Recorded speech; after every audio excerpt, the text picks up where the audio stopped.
The luxurious ocean liner, SS Aurora, was known for its grandeur and elegance. It was a floating paradise, carrying over 2,000 passengers and crew across the sparkling blue waters of the Mediterranean. But on its latest voyage, the ship became the stage for a chilling mystery that would leave everyone on board terrified. It was the third night of the cruise when the first incident occurred. Mrs. Margaret Hensley, a wealthy widow traveling alone, was found dead in her cabin. The ship's doctor initially ruled it as a heart attack, but the circumstances were suspicious. Her cabin was locked from the inside, and her valuable diamond necklace was missing. The ship's captain, aware of the potential scandal, decided to keep the incident quiet. But the peace didn't last long. 2 days later, another passenger was found dead. This time, it was Mr. Charles Whittaker, a retired businessman. Like Mrs. Hensley, his cabin was locked from the inside, and his expensive watch was missing. Panic began to spread among the passengers. Rumors of a cruise ship killer started to circulate, and the captain had no choice but to call for help. Enter Detective Inspector Clara Hayes, a sharp and determined investigator who happened to be on board for a much-needed vacation. Reluctantly, she agreed to take on the case. Clara was in her late 30s, with a no-nonsense attitude and a reputation for solving the most perplexing crimes.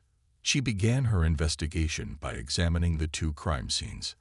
The first thing Clara noticed was the similarity between the two deaths. Both victims were wealthy, traveling alone, and had been killed in their locked cabins. There were no signs of forced entry, and the only items missing were valuable jewelry or accessories. Clara concluded that the killer was someone on board, someone who knew how to move around the ship unnoticed. Her first suspect was the ship's head of security, Mr. Daniel Graves. He had access to all areas of the ship and knew the security protocols inside out. But when Clara questioned him, Graves seemed genuinely shocked by the deaths and had solid alibis for both nights. Clara crossed him off her list, but made a mental note to keep an eye on him. Next, she turned her attention to the passengers. She interviewed the staff, reviewed security footage, and even attended social events to observe the guests. One passenger stood out, a charming but mysterious man named Victor Langston. Victor was traveling alone and seemed to have an unusual interest in the wealthy passengers.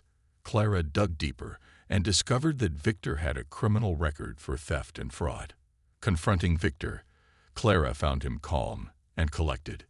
He admitted to his past, but claimed he had turned his life around. "I'm just here to enjoy the cruise, Inspector," he said with a sly smile. Clara didn't believe him, but had no evidence to link him to the murders. The killer struck again on the 5th night. This time, the victim was Miss Emily Carter, a young heiress traveling with her fiancé. Her cabin was also locked from the inside, and her emerald earrings were missing. The passengers were now in a state of panic, and the captain begged Clara to solve the case before they reached the next port. Clara decided to set a trap.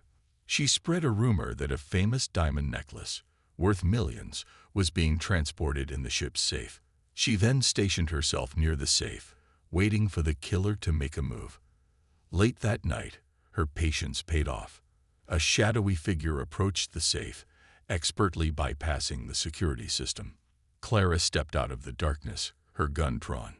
"Hands up, Victor," she said calmly. It was indeed Victor Langston. He froze, then smiled. "You're too late, Inspector. The necklace is already mine." But Clara had anticipated this. She had replaced the real necklace with a fake.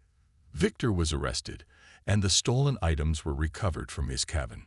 Under interrogation, Victor confessed to the murders. He had been targeting wealthy passengers, using his charm to gain their trust before killing them and stealing their valuables.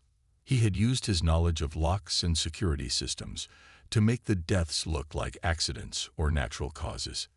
The SS Aurora arrived at its next port, and Victor was handed over to the authorities. The passengers breathed a sigh of relief, grateful to Clara for solving the case. But for Clara, the cruise was over. She had come for a vacation, but ended up catching the killer. As she disembarked, She couldn't help but smile. Solving mysteries was in her blood, and she wouldn't have it any other way. The story of the cruise ship killer became legend, a cautionary tale for those who dared to sail the high seas. And for Detective Inspector Clara Hayes, it was just another case closed.